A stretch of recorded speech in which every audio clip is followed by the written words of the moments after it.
super excited about this episode of The Wellness Collective. I have sat down with Rachael Finch and she is such a delight and such a powerhouse. And for those of you who may not have watched on with any of her career, she talks about it in detail in this episode, from really young Rach modelling and how she went about her life and how different it is now as an adult and a mother and a business owner. We get quite personal in this episode, and I love some of the philosophies and gems that she shares around her marriage and working with her husband in both home life and business, the kids, her routine, and we also talk about her most recent explant. She had her implants removed most recently and ask her a few questions around that. I know that's a hot topic for a lot of women right now. I'm going to stop talking and we are going to get into this next episode. Oh, Rach, I am so excited to chat with you today. Oh, so excited to be here. Thanks for having me. Yeah, thank you for coming in. I'm fairly sure most people would actually know who you are, but for those that don't, actually, I have to say, very first time I ever was introduced to you. What did we do together? Nothing. Your very first segment on the Today Show with the weather. Oh, my gosh, don't remind me. Was I interviewing you or did I? I remember watching it for some random reason. I didn't even watch television. And I was like, she's so gorgeous. And then you were like, excuse me, it's my first day. First day. Was I in a museum, I think? I don't know. I don't know where you were. That was I can tell you where I was. It's so random. I can tell you where I was. I can tell you what I was getting ready to go to uni. Oh, my goodness. You were getting ready for uni. I think I might have been your first viewer. And I was balding it up on it. That was crazy. That was when I had just come back from the Miss Universe competition, and Channel 7 called me the day I landed, and they're like, oh, we've got a spot for weekend weather. Can you fill it in? I had barely been interviewed before on national television, and here I was filling in for weather, this 2-week spot, and I'm thinking to myself, what do I do? Anyway, so I've turned up to the gig thinking, oh, they'll let me know what to do. And then the producer turns to me and goes, okay, so we've got 15 minutes until we go on air. How would you like to run it? And I've gone, run what?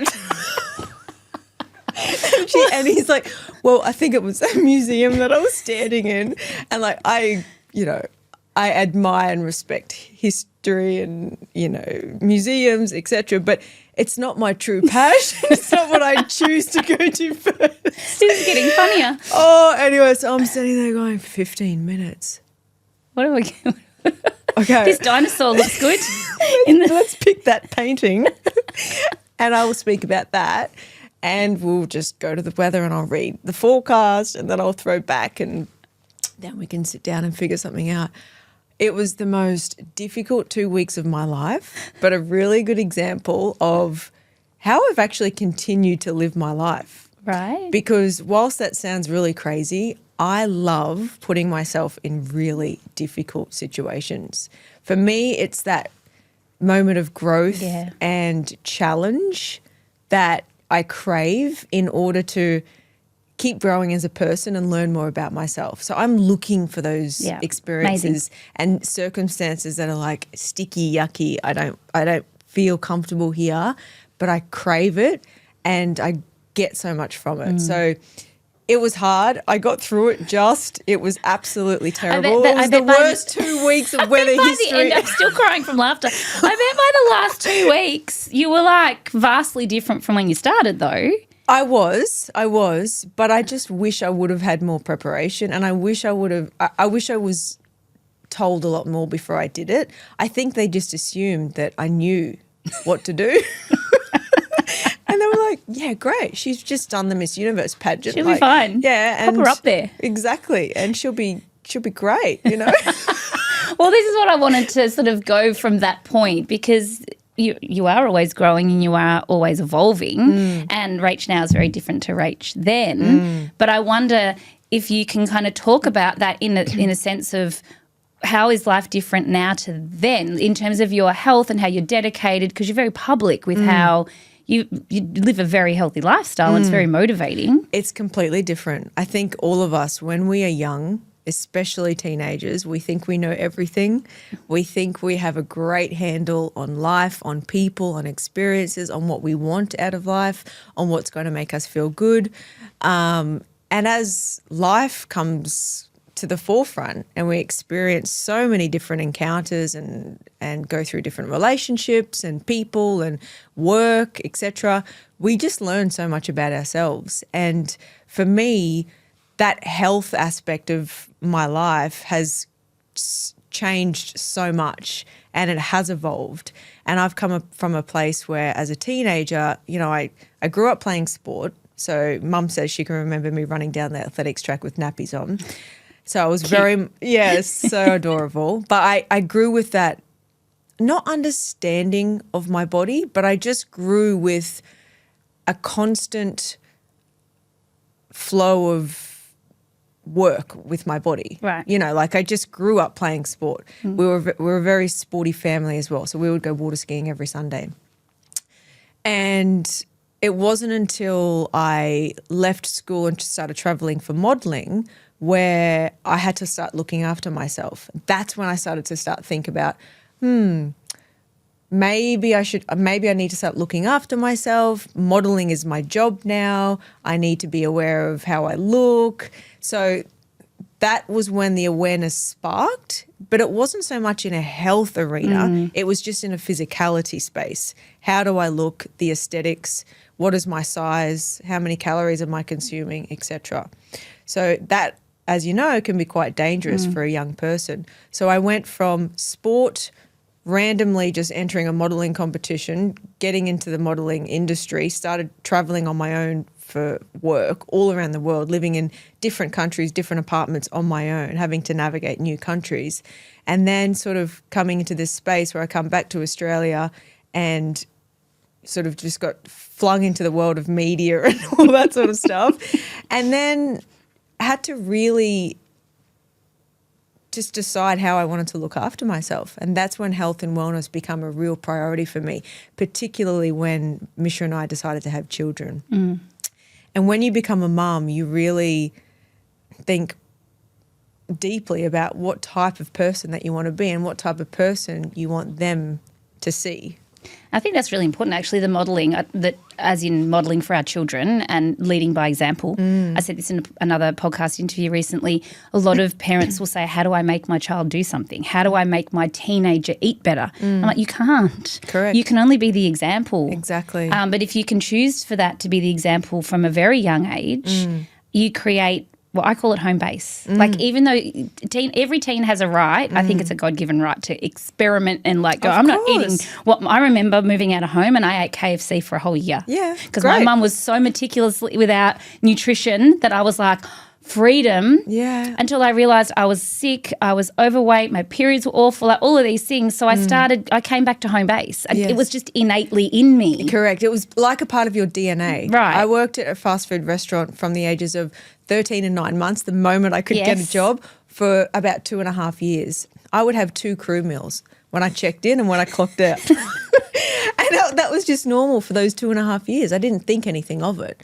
But I was the same. When you started to feel like crap and you had to start looking after yourself later in life, you understood. But yes, going back to that home base, oh my gosh, what a great analogy.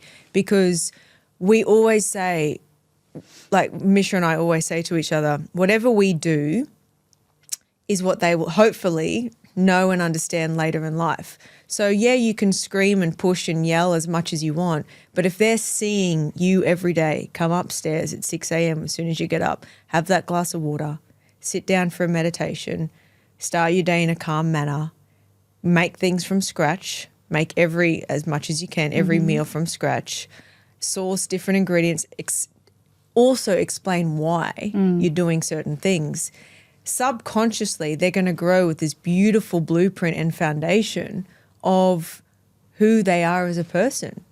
And when it comes time for them to start traveling or them to start moving out or them to start making those decisions, they'll go back and go, oh, mum used to do this. Or it's autopilot almost. That's what we used to, that's what we did. Yeah, so. I actually did loathe my birthday parties when I was a kid. I used to be so embarrassed. It's so different now. Yes. Like health when I was a kid was brown. Like Brown. everything was brown. Okay. Brown bread, brown Yes. rice, brown. Like everything was brown. Now it's even the changed to soy green. milk was brown. Like I just used to be like, oh gosh, Too much. But now I appreciate how much effort my mum was putting in to that. And thankfully now it's not brown anymore. Yay. It's actually Green. completely fine. Green or red. It's actually you don't have to compromise, I feel like.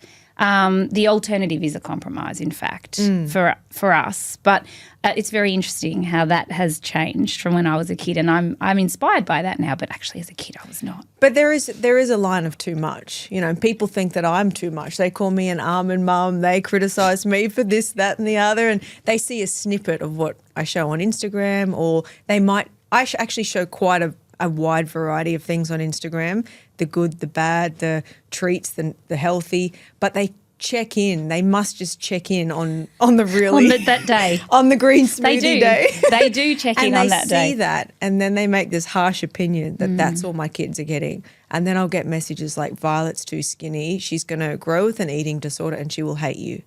That's what they'll say. That's awful. She I was will going to ask you about that because you are public about lots of things. And what's so funny is we choose to show up and be public because would love to hear, but I think it's a privilege that there are people watching and we can broadcast from our phone. Absolutely. Once upon a time you had to wait for a TV call and then you had to get into a studio and then you got 3 minutes or 5 minutes. Now you pick your phone up and we get to share and influence and you do that with the best intentions. Absolutely. But we started with an amazing community from the fitness program that we started with back in the day, 10, 12, even longer years ago now. And it's almost like they've become our second family, you know, and it doesn't feel like to me that I'm on there influencing as such. It feels like I'm checking in with my second family, and I have developed such great relationships with a lot of the people that have followed me from day dot on my Instagram account. 2 of them actually work for us now full time at Kissed Earth. Yeah. And I thought to myself, we can either fill that position and interview someone, or I can get someone that I've known for 10 years. You know that we hire via Instagram always. Incredible. Because they know the ethos. They know who you are. Exactly. I always think that someone can learn a skill or develop in a role. Yeah. But if they know the brand, they know the ethos, 100%. that's a perfect fit. And you're right, it is a privilege. And I love the quote, pressure is a privilege, because, you know, we wake up 2 arms, 2 legs and a heartbeat, and people don't get that luxury. That's right. You know, we walk around and we can do anything that we want, and to have a little bit of pressure and to have that, I guess, that scrutiny sometimes in a way, or the harshness in the comments or whatever it might be, a difficult day or a challenging day, we should consider it as a privilege, because some people don't even get that ability to wake up and experience those things. So I love that. Pressure is a privilege. Never look at it as a negative. Try to always spin it on its head and choose to take it on and like use it as a challenge. Goes the same for those negative comments that you get. 100%. Is there a process that you, because it's so funny. 10 years ago, it was a different process. Yes. It was, oh my gosh, I'm crying.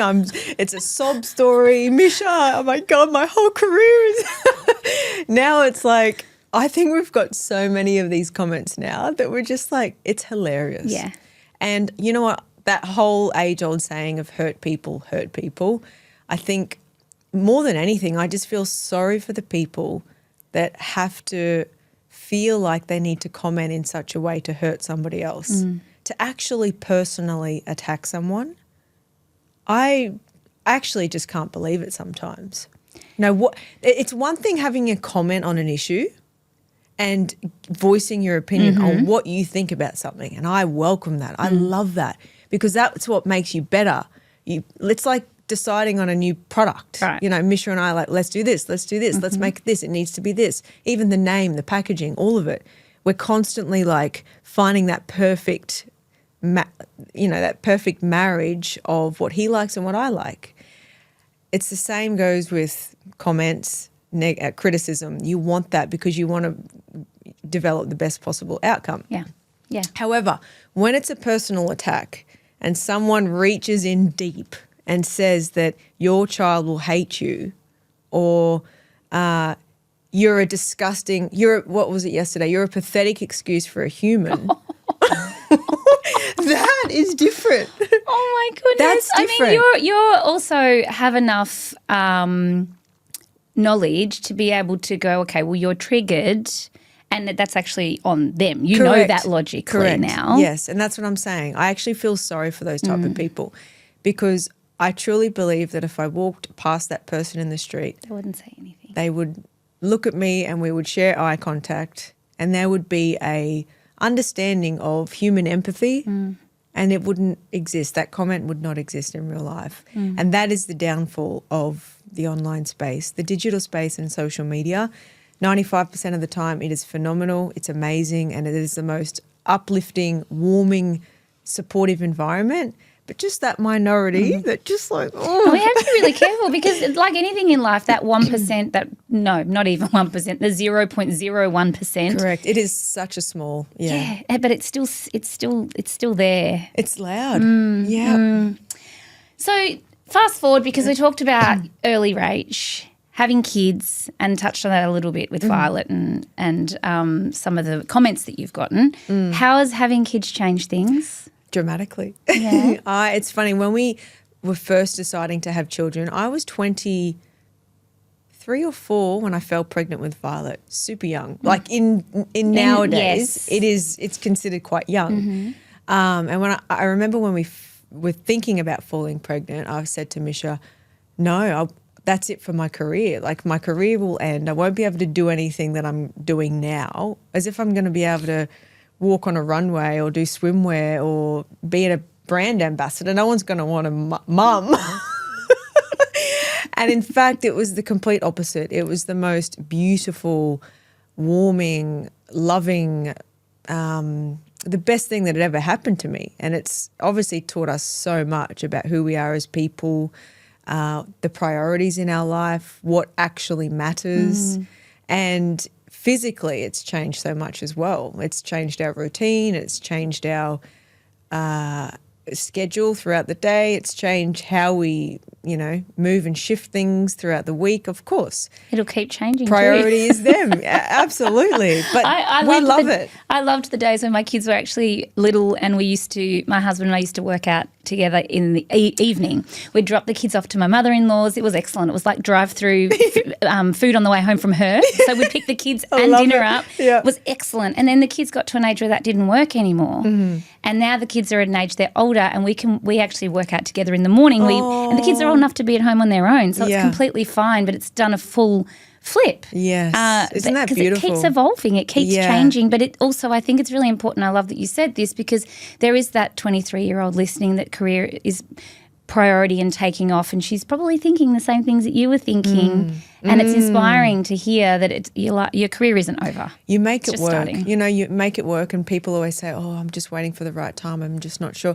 There is never, there is never, ever the right time. And if this is something you want in your future and you are 100% confident that the person you're doing it with is who you want in your future, then for me it's like a no-brainer. Yeah, and that's why we chose to do it, I love that. Yeah. So what does a typical day look like at the moment?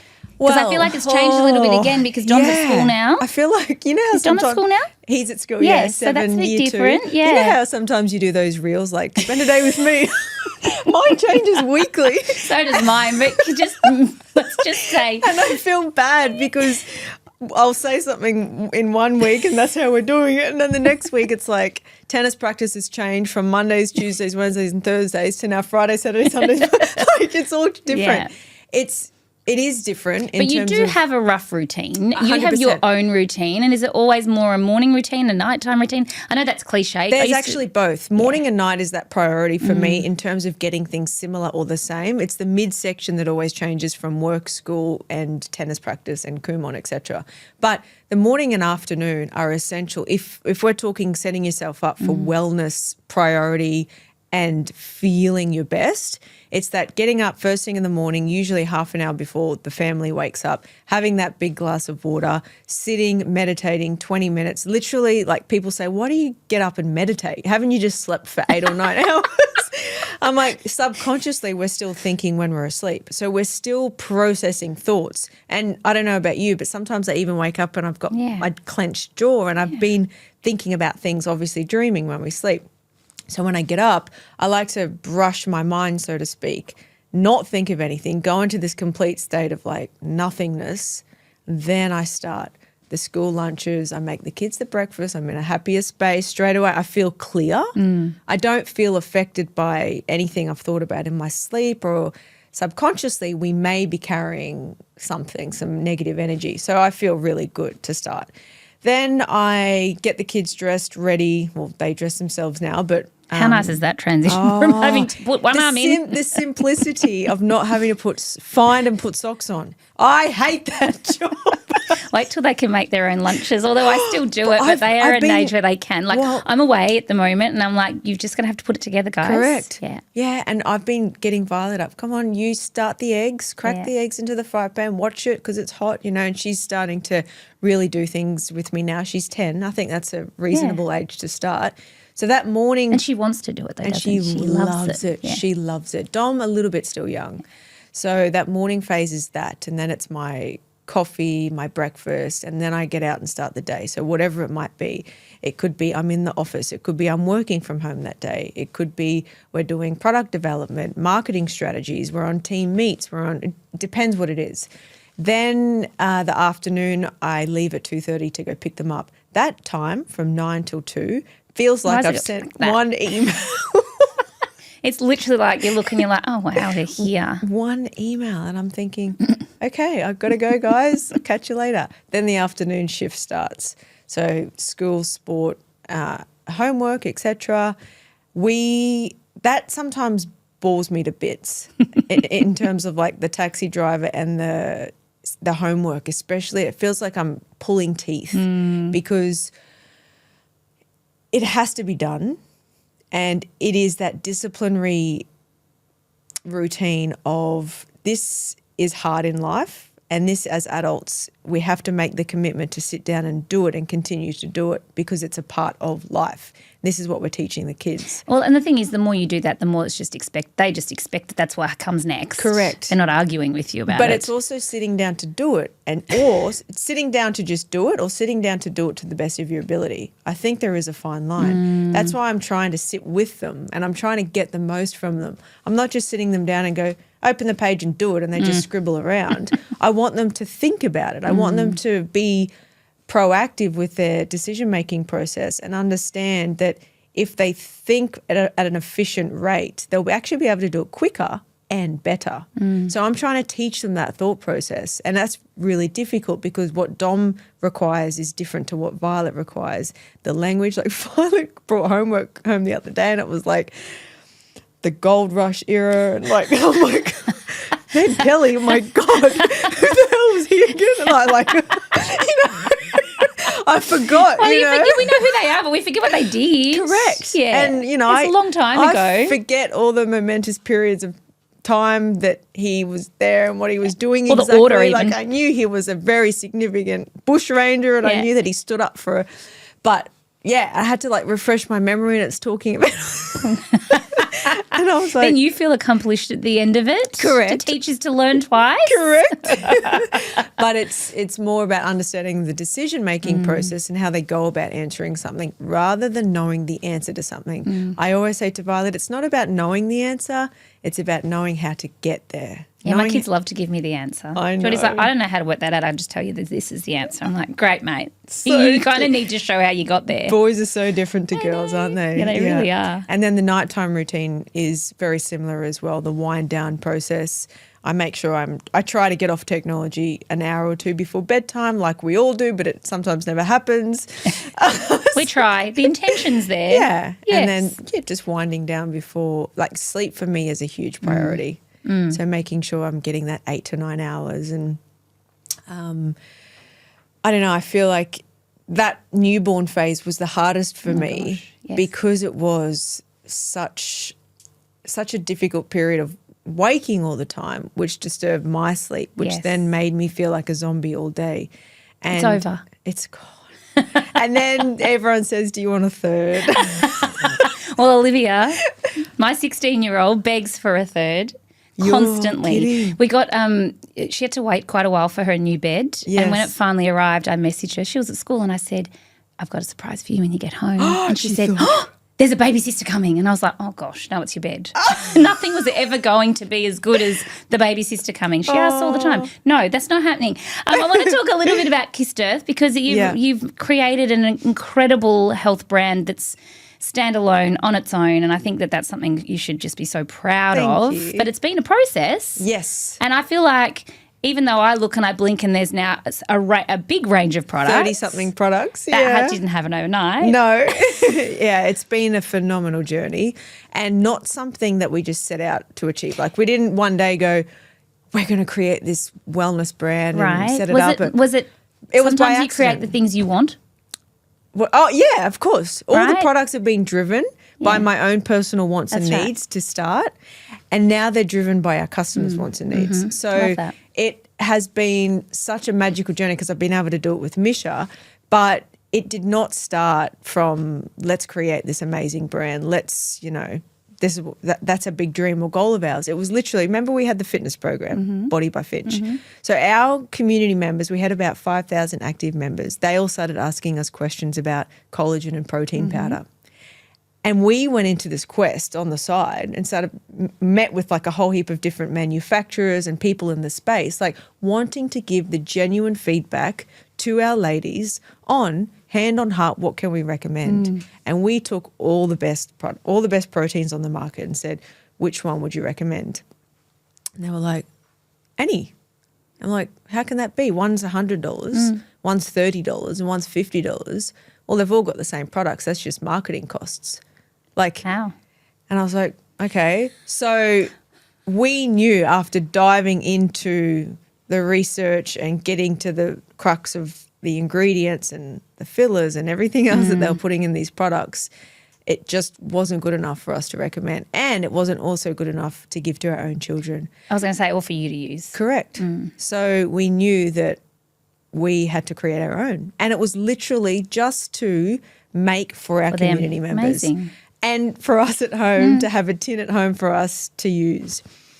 And so that's where it all began. And I think initially we ordered 2,000 units of everything in total, and they sold out within 15 minutes of launch in our little Facebook group. I was like, oh whoops. crap, we don't have enough. I know what that feels like. That's a Yeah. great problem to have, though. It is a great and it's problem. unexpected problem to It have. Very is. humbling. And it's good to know that people actually care about what's inside now, and they understand the importance of quality, and they also gauge how they feel when they take a good quality product and they can see the results. I agree. I actually think I messaged you. I'm like, you've sold out of protein powder. It's the only one I'd like. We over forecast and we try our best to put it all in, because you got to keep in mind we've got to get all the elements, the tins, the ingredients, all the packaging, the send out, it all has to come in at the same time. And we over forecast, but then it's growing great. so quickly, which is good. But so chocolate's back soon. Nah. Oh, thanks. I brought you some, by the way. Thank you. Yeah, I went on the other day. I was like, God, dang it, it's sold out. I want to ask the question, what is it? Well, it's hard because you probably don't really know any different with the evolution of Kissed Earth, but you work with your husband. Yeah. You live with your husband. Yeah. How was that? I wish I had You don't know more any of him. different. Oh, you wish I had more of him. Because Bless you. I remember how we met. We were paired together on Dancing with the Stars. I walked into the dance school, hair frazzled, a mess, leggings ripped. I looked over at him. He had his eyebrows plucked. He was manicured from top to toe. Like his shoes were shined, and I'm like, he's got to be gay. It was my first opinion, because no straight man is that good looking. It was that perfect. Yeah. And then turns out he wasn't gay. But from that first moment, we have been inseparable. We worked on the show 10 weeks every single day together to create that show and work on the show. From there, I think I had my toothbrush in his house 2 or 3 weeks after we met. Super close, 6 months after he proposed. A year later, we were married. 6 months after that, I had Violet. Everything happened quick. We knew straight away. There wasn't any doubt. There wasn't any hesitation. There wasn't let's stay together for years and years and then decide. I don't know. We just knew. And from the moment we started that show, we started working together and building as a team. So after the Dancing with the Stars, we opened a dance school together. I cleaned mirrors and changed the bins, and he taught people. How glamorous. And in a dance school, you have to have very clean mirrors. It's important. Have you got that on your resume? Like, oh, yeah. Yes, cleaning I'm mirrors, a pro. meticulous mirror cleaner. And just navigating the politics of a dance school. Like, it's hard work, you know? Yeah. No. Business is hard too, though, you know? All of it. And the evolution of that, like you've got an amazing, like, just one thing after the other. And I think a lot of it led through intuition. Intuition, yes, but also a lot of planning. I think you just can't not get up and not expect to put in the hard work as well. Yeah, no, like, I mean the intuition being of the you met, evolution. And then, yes, correct. A lot of it was led 100% more probably by heart. Correct. We have literally just followed our true passions of what we love and what we know, and built on that and figured out ways together as a team that we can build on that. And I just think that Misha and I have a beautiful understanding together of I understand what he needs and he understands what I need. And together we've got this amazing marriage, but we've also got this great partnership in business. And I can see when he needs it to back off a bit and he can see when I need to back off. And we just, because we've been in each other's pockets for 15 years, you just come to really know that person. And because I just love him more than ever, and I hope he loves me the same, like, you respect that and you will do anything, you know, and you will keep building the family and keep building that strength in the unit because of that love and respect that you have for one another. And I'm sure there's things that you do to keep that healthy date night and, you know, communication. All I think the above. even if, he wants a massage, I've got to go stand on his back and all of it. I laugh about this because my husband's love language is acts of service and that's not mine. Mine's words of affirmation. I find that hard to believe. Yours is what? Words of affirmation. Oh, my God. And he's not a words person. So it's like, but knowing that if he tries. So what it means though is he'll say, of a night time, there's some eggs on the stove. Do you mind just turning them off for work tomorrow? And I'll sit there and I'll be like, I have to friggin' peel these things because his love language is an act of service. I couldn't care less about if the eggs are peeled or not. But I sit there and I peel the eggs. Knowing that though, when I've done it, I'm like, I know that he will feel that's an act of service. Yes. It's so amazing when you know these little things. Yes. What are the different love languages again? Can you remind me? Gifts? Acts of service, touch, physical touch. Yeah. Love, words of affirmation. There's one more I can't think of. There's 5. I think Misha's would be gifts of would be the service one acts as well. Service. Acts of service. They normally have 2. One dominant and touch, I think. Yeah. There you go. Aww. Anyway, something to look at. All right. I know we're running out of time, but I really do want to quickly touch on. You were very public with your removal of your breast implants. Yes. And that's really brave to be public about something like that. Although I think people will probably it's better to actually be transparent, generally transparent. Of course. And it's not just about showing the highs. That's right. Everywhere. Yes. And I felt that respect and that commitment to my community and my second family, like I told you before. So showing that was a big deal. It probably wasn't an easy decision. No, of course not. But it obviously felt like the right thing for you to do because it's something that I think a lot of people are publicly talking about now as well. My question, it's not so much about why you did it. I feel like it was a health decision. But after doing it, do you feel any different? 100%. It's interesting. Completely different. I remember waking up in hospital the next day thinking to myself, I just feel so light and free. And, you know, like I was still high on drugs from the operation. But there was this immediate sense of I am just me. Yeah. And there's no blockages or anything in the way that is weighing me down. And it just felt so liberating in a way. And I think the better question is, why did you get them in the first place?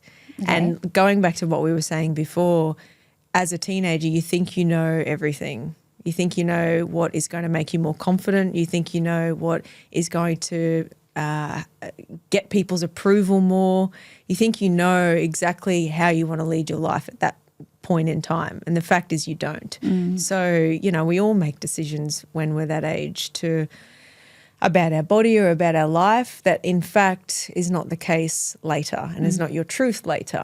And for me, it was a decision where, well, one, I had ruptures and I had a whole list of health issues going on. So I had constant pain for weeks and weeks, like I was in agony. Yeah, right. And so after many, many scans, they had to come out. And I come to a decision where I was like, I came to a point where I needed to make a decision about what I was going to do. Do I replace them or do I get them out? And my question that I kept asking myself was, well, why do I need these? What do they do for me? Do they make me feel better about myself? Do they make me feel more confident? Do they give me more energy? Do they give me more me? Do they add to who I am as a person? And so for me, the answer was no, they don't.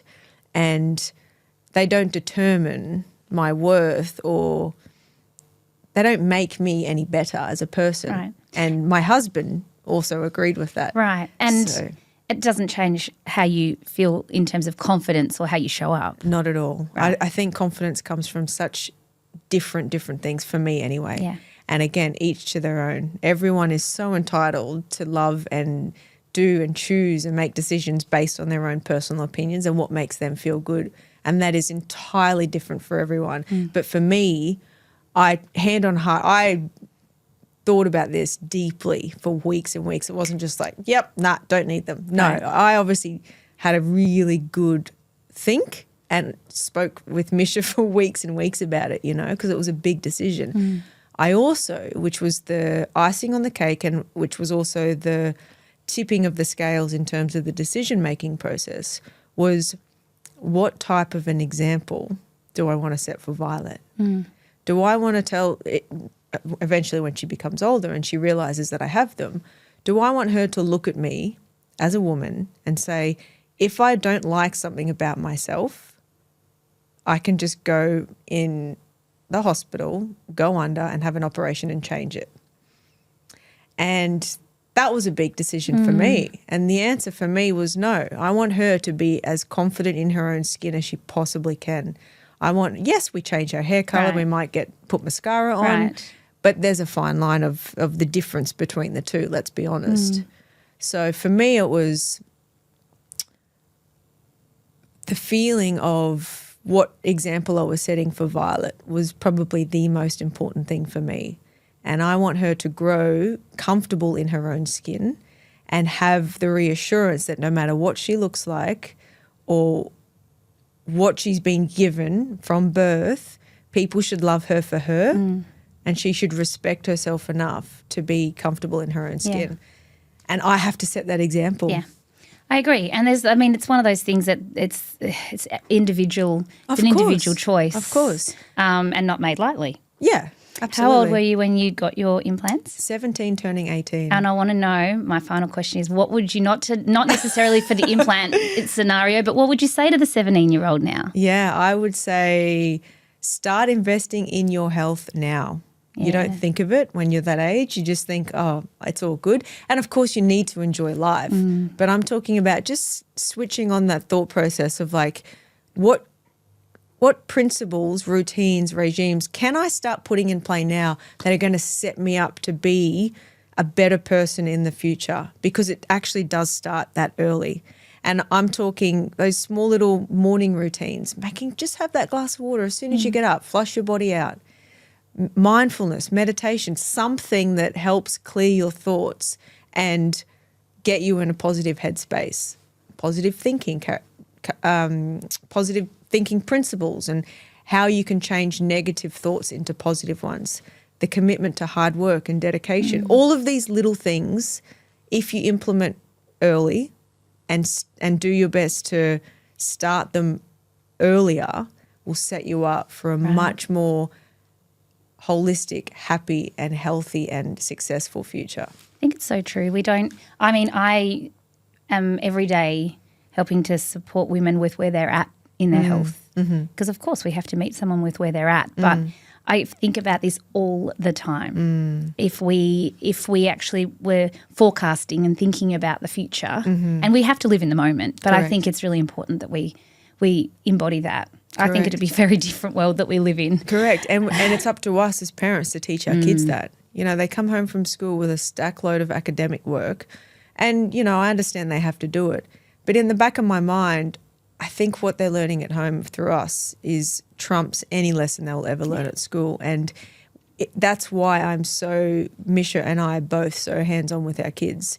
And we are so passionate about guiding and showing them every step of the way as best we can, giving them the space to breathe and learn it on their own, but also our language is their language. Our thoughts will be their thoughts. So be picky with your words, be picky with what you say, be extra picky with what you choose to do. Even just sitting, you know, when you're sitting on the dinner table and you put your feet up, I think to myself, Violet will soon be sitting with her family putting her feet up. Yeah. No, put your feet down. Yeah. Yeah. You know, just little things. Little things. It Yeah. is. It's so important. You're right. Well, you're such a inspiration. I think it's so amazing that all of the information that you share helps people to be inspired and motivated. So thank you so much for what you put into the world. And thank you for chatting with me today. This has thanks, been Angel. so amazing. It's so beautiful to be here. Thank you. Thank you.